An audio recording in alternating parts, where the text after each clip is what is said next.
Guys day to day life में आपने ऐसे सेंटेंसेस तो ज़रूर सुने होंगे, जैसे कि ये दोनों आंसर में से कोई सा भी आंसर सही नहीं है, मैं आप में से हर एक को थैंक यू बोलना चाहती हूँ, या फिर हम बोल सकते हैं कि इन दोनों लड़कों में से कोई एक ही यहाँ आएगा, आप में से कोई भी वहाँ नहीं जा सकता है। सो गाइज ऐसे सेंटेंसेस तो डे टू डे लाइफ में अक्सर बनते हैं, लेकिन जब बात आती है इन्हें इंग्लिश में ट्रांसलेट करने की, हम नहीं बना पाते हैं। सो गाइज आज की इस क्लास में हम लोग कुछ ऐसे ही वर्ड सीखने वाले हैं जिनके माध्यम से आप अलग अलग तरह के सेंटेंसेस बहुत ही आसानी से बना लेंगे, जैसे कि आप में से हर एक वहाँ जाने के लिए तैयार था, या फिर हम बोल सकते हैं कि ये दोनों पेन में से कोई एक पेन तुम्हारा है। इसी का नेगेटिव, इन दोनों पेन में से कोई एक भी पेन तुम्हारा नहीं है। तो ऐसे काफ़ी सारे सेंटेंसेस आज की इस क्लास में हम लोग सीखने वाले हैं। सो गाइस वीडियो बहुत ही इंपॉर्टेंट होने वाला है, वीडियो के अंत तक ज़रूर बने रहिएगा। Let's begin. अब गाइस बात कर लेते हैं डिस्ट्रीब्यूटिव प्रोनाउन कि ये क्या होते हैं। अगर मैं आपको बताऊं कि डिस्ट्रीब्यूटिव प्रोनाउन क्या होते हैं, तो देखिए डिस्ट्रीब्यूटिव प्रोनाउन का हिंदी अगर हम देखें तो होता है विभाजनवाचक सर्वनाम। मतलब इन्हें कि जब हम किसी ग्रुप में से या फिर दो या दो से अधिक व्यक्ति या वस्तुओं में से हर एक का बोध करवाते हैं, प्रत्येक के बारे में बताते हैं, उसे डिस्ट्रीब्यूटिव प्रोनाउन कहते हैं। ठीक है, ये काफ़ी सारे हैं, जैसे ईच ऑफ है, नाइदर ऑफ है, आइदर ऑफ है, एनी वन ऑफ है, नन ऑफ है, ऑल ऑफ है, बोथ ऑफ है और एवरी वन ऑफ है। तो एक एक करके हम सारे डिस्ट्रीब्यूटिव प्रोनाउन को पढ़ेंगे, समझेंगे और प्रैक्टिस करेंगे। तो सबसे पहला हम लोग देख लेते हैं ईच ऑफ, जिसका मतलब होता है में से प्रत्येक।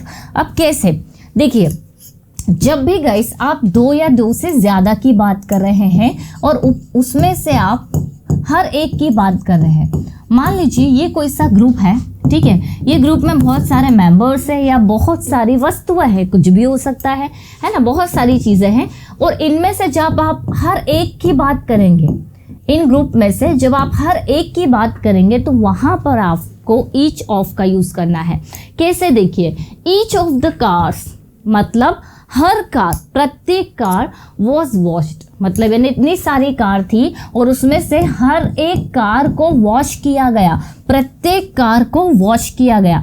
तो बहुत सारा ग्रुप में से आप एक हर एक की बात कर रहे हैं, प्रत्येक चीज़ की बात कर रहे हैं, प्रत्येक लोगों की बात कर रहे हैं। ठीक है, तो ईच ऑफ द कार्स, अब यहाँ पर बहुत सारी है इसलिए कार्स, लेकिन आपको ध्यान रखना है कि ईच ऑफ के साथ में जो हेल्पिंग वर्ब रहेगी वो आपको सिंगुलर लेना है, इसीलिए हमने यहाँ पर वॉश का यूज़ किया है। Each of the cars was washed, her car को, प्रत्येक कार को वॉश किया गया। Each of us has unique talent, हम में से सभी के पास में, प्रत्येक के पास में अलग टैलेंट है। तो यहाँ पर भी मैंने हैज़ का यूज़ किया है क्योंकि ईच के साथ में हमें सिंगुलर हेल्पिंग वर्ब का यूज़ करना है। तो each of us has unique talent. Each of the paintings, paintings बहुत सारी है इसीलिए हमने पेंटिंग्स लिया है, लेकिन हम प्रत्येक की बात कर रहे हैं, एक एक की बात कर रहे हैं, इसीलिए हेल्पिंग वर्ब या मेन वर्ब जो हमारी रहेगी वो रहेगी सिंगुलर की। तो each of the paintings tales a different story, यहाँ बहुत सारी पेंटिंग है, आप हर एक की बात कर रहे हैं कि प्रत्येक पेंटिंग जो है वो अलग स्टोरी के बारे में बताती है, एक अलग स्टोरी बताती है। क्लियर? सो गाइस जब भी आपको ग्रुप में से हर एक की बात करनी हो कि हर एक स्टूडेंट के पास में अलग अलग हॉबीज़ है या अलग अलग टैलेंट है या अलग अलग सर्टिफिकेट है, तो आप ईच ऑफ का यूज़ करेंगे। चलिए बढ़ते हैं आगे गाइस। नेक्स्ट हमारा वर्ड है आइदर ऑफ, मतलब होता है दो में से कोई एक। आइदर का आप मीनिंग जानते होंगे, दो या दो व्यक्ति या दो वस्तुओं के लिए यूज़ होता है। तो जब हम दो में से किसी एक की बात करेंगे, दो में से कोई एक की बात करेंगे, वो चाहे पीपल हो या ऑब्जेक्ट हो, कुछ भी हो सकता है, लेकिन दो में से किसी एक की बात करेंगे। मान लीजिए आपके पास में यहाँ पर दो कार है, आप बता रहे हैं कि दोनों में से कोई एक कार जो है वो चलेगी, एक खराब है, या फिर दोनों में से कोई एक कार खराब है, या फिर दो क्वेश्चन है, आप बता रहे हैं कि दोनों में से कोई एक क्वेश्चन सही है, या फिर दो बॉयज़ है, आप बता रहे हैं कि दोनों में से कोई एक बॉयज़ जो है, एक बॉय जो है वो अमीर है। ठीक है, कुछ भी, तो दोनों में से एक की बात आप करेंगे तो आइदर ऑफ का यूज़ करना है। जैसे आइदर ऑफ द आंसर्स, अब आंसर भी दो है इसीलिए आंसर्स का यूज़ हुआ है, लेकिन बात तो हम किसी एक की कर रहे हैं, इसलिए आइदर ऑफ के साथ में जो हेल्पिंग वर्ब लगाना है आपको वो सिंगुलर की लगाना है। तो either of the answers is correct, दो आंसर है तो आप बता रहे हैं कि दोनों में से कोई सा एक आंसर सही है, तो either of the answers is correct. Either of the routes will take you to the destination. दो रास्ते आपके सामने हैं, आप वहाँ पर कंफ्यूज्ड है कि यार कौन सा रास्ता जाएगा। कोई आपको बोलता है कि यार दोनों में से कोई एक रास्ता आपको आपकी मंजिल तक पहुँचाएगा, ठीक है, दोनों में से कोई एक रास्ता। तो हमने यहाँ पर बोला दोनों में से कोई एक, either of the routes will take you to the destination. You can choose either of the desserts, मतलब आप ये दो मिठाई में से कोई एक चूज कर सकते हैं मेन्यू में। क्लियर? तो जब भी आप बात करेंगे गाइस दोनों में से कोई एक, जैसे either of the pens is mine, मतलब दोनों में से कोई सा एक पेन मेरा है, ठीक है। तो जब भी ऐसे सेंटेंसेस आए आपको आइदर ऑफ का यूज़ करना है। आप इसके दो एग्जाम्पल्स आप खुद से बनाइए और देखिए कि आपको कितना समझ में आया। नेक्स्ट है गाइस नाइदर ऑफ, मतलब कोई नहीं, ये भी दो में से कोई नहीं, ठीक है। तो जब भी आप दोनों में से किसी की भी बात नहीं कर रहे हैं तो आपको नाइदर ऑफ का यूज़ करना है, दो में से कोई नहीं। मान लीजिए दो आंसर है, अब आप बता रहे हैं कि दोनों में से कोई सा भी आंसर सही नहीं है, दोनों पेन में से कोई सा भी पेन मेरा नहीं है, ये दोनों रास्तों में से कोई सा भी वहाँ नहीं जाता है। हमने वही आइदर ऑफ के एग्जाम्पल्स लिए। तो अब हमने दोनों में से कोई भी नहीं की बात कर रहे तो नाइदर ऑफ दी का यूज़ होगा। जैसे neither of the roads leads to the destination we want. दो रोड है, आप बता रहे हैं कि इन दोनों में से कोई सा भी रोड वहाँ नहीं जाता है जहाँ हम जाना चाहते हैं, तो neither of the routes. Neither of the proposals is suitable for the project. इसका यूज़ ही करना है, लीड्स हमने सिंगुलर फॉर्म का यूज़ किया है क्योंकि हम एक की भी बात नहीं कर रहे हैं। तो दोनों में से कोई सा भी प्रपोजल सुटेबल नहीं है इस प्रोजेक्ट के लिए। Neither of the teams won the championship last year. दो टीम थी, अब आप बात कर रहे हैं कि दोनों टीम में से किसी ने भी लास्ट ईयर चैंपियनशिप नहीं जीती। तो आपने क्या कहा, दोनों टीम में से किसी ने भी नहीं, दोनों पेन में से कोई सा भी नहीं, दोनों लड़कों में से कोई भी नहीं। जब हम ऐसे सेंटेंसेस बनाएंगे हमें वहाँ पर नाइदर ऑफ और अगर हम एक की बात कर रहे हैं तो आइदर ऑफ का यूज़ करना होगा। चलिए आगे बढ़ते हैं गाइस। नेक्स्ट हमारा डिस्ट्रीब्यूटिव प्रोनाउन है एनी वन ऑफ, में से कोई। अब देखिए जब आप बात करेंगे कुछ लोगों की, दो या दो से अधिक की, आप उसमें से बता रहे हैं कि इनमें से कोई, या हम बोल सकते कोई भी, एनी वन ऑफ है तो कोई भी ग्रुप है उसमें से आप बता रहे हैं कि कोई भी जा सकता है इनमें से, या इस पेन यहाँ पर बहुत सारे पेन है, इनमें से तुम कोई सा भी पेन ले सकते हो, या फिर हम बोल सकते हैं कि कोई भी स्टूडेंट आ सकता है, तुम में से कोई सा भी स्टूडेंट स्टेज पर आ सकता है। तो पर्टिकुलर ग्रुप में से हम किसी एक का बता रहे कि कोई भी कर सकता है।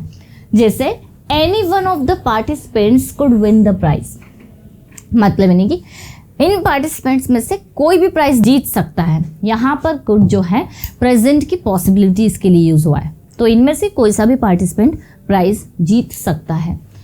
Any one of these solutions could work, मतलब इतने सारे सॉल्यूशंस हैं, कोई सा भी सॉल्यूशन इनमें से चल जाएगा, कोई सा भी सॉल्यूशन इनमें से काम कर लेगा। तो हम पर्टिकुलरली ग्रुप में से किसी एक का बता रहे हैं, मतलब कोई का भी बता रहे हैं कि कोई सा भी, किसी का भी, like this. You can choose any one of the desserts, आप कोई सा भी डिजर्ट्स चूज कर सकते हो। यहाँ पर एनी वन साथ में आएगा, अगर आपने अलग लिखा तो कोई एक, लेकिन साथ में एनी वन ऑफ मतलब कोई सा भी, राइट। तो आपको इन मिठाइयों में से आप कोई सी भी मिठाई ले सकते हो, कोई सी भी मिठाई आप सिलेक्ट कर सकते हो। चलिए सो गाइस आगे बढ़ते हैं। नेक्स्ट हमारा वर्ड है नन ऑफ, में से कोई नहीं। देखिए आपके ग्रुप में मान लीजिए 5 to 10 मेंबर्स है या फिर ऑब्जेक्ट्स है, आप उनमें से बता रहे हैं कि कोई भी नहीं, तो आपको वहाँ पर नन ऑफ का यूज़ करना है, में से कोई नहीं, ठीक है। जैसे कि none of the students completed the assignment on time, मतलब बहुत सारे स्टूडेंट्स थे, उनमें से आप बता रहे हैं कि इनमें से किसी भी स्टूडेंट ने समय पर असाइनमेंट कंप्लीट नहीं किया। तो देखिए कंप्लीटेड द असाइनमेंट्स, और स्टूडेंट्स लेना है क्योंकि हम एक की बात नहीं कर रहे हैं, हम ग्रुप की बात कर रहे हैं कि इनमें से किसी ने भी नहीं, पूरे ग्रुप में से किसी ने भी नहीं कंप्लीट किया assignment. None of us is going there, हमने इस का यूज़ किया क्योंकि अगेन हम किसी की भी बात नहीं कर रहे हैं, तो हम में से कोई भी नहीं जा रहा है वहाँ पर। None of us could reach there, हम में से कोई भी वहाँ नहीं पहुँच पाया, हम में से वहाँ कोई भी नहीं जा पाया। तो हम में से कोई भी नहीं, उनमें से कोई भी नहीं, इनमें से कोई भी नहीं के लिए हमें none of का यूज़ करना है। गाइस बहुत ही ज़्यादा इजी है। चलिए आगे बढ़ते हैं। नेक्स्ट हमारा वर्ड है ऑल ऑफ, में से सभी। अब ये तो देखते से ही क्लियर है कि जब आप पूरे ग्रुप की बात कर रहे हैं, कोई ग्रुप है उसमें आप सभी स्टूडेंट्स की, सभी पीपल की, सभी ऑब्जेक्ट्स की बात करेंगे तो ऑल ऑफ का यूज़ करेंगे। तो हम यहाँ पर लिख सकते हैं हिंदी में से सभी।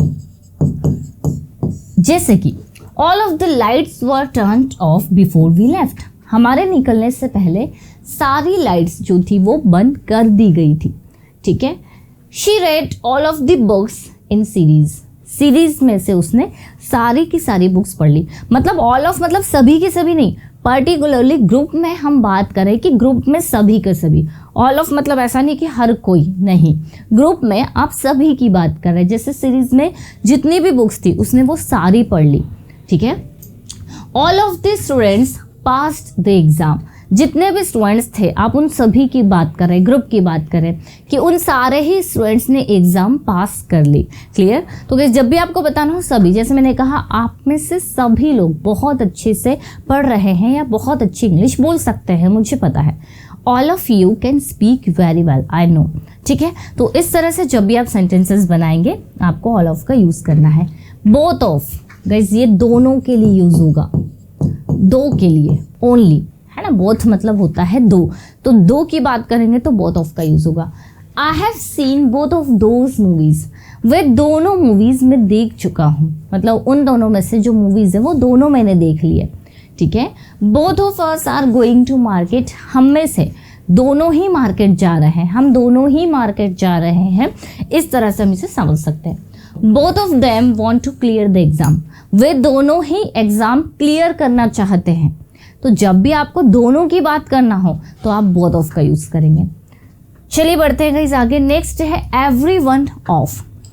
देखिए एवरी वन ऑफ, जब आप किसी ग्रुप में से प्रत्येक की बात करेंगे कि हर कोई मतलब प्रत्येक मेंबर ऑफ द ग्रुप या हर एक ऑब्जेक्ट की बात आप कर रहे हैं, तो में से हर एक, या हम बोल सकते हैं प्रत्येक। जैसे I appreciate every one of you for your support, इतने सारे लोगों ने सपोर्ट किया।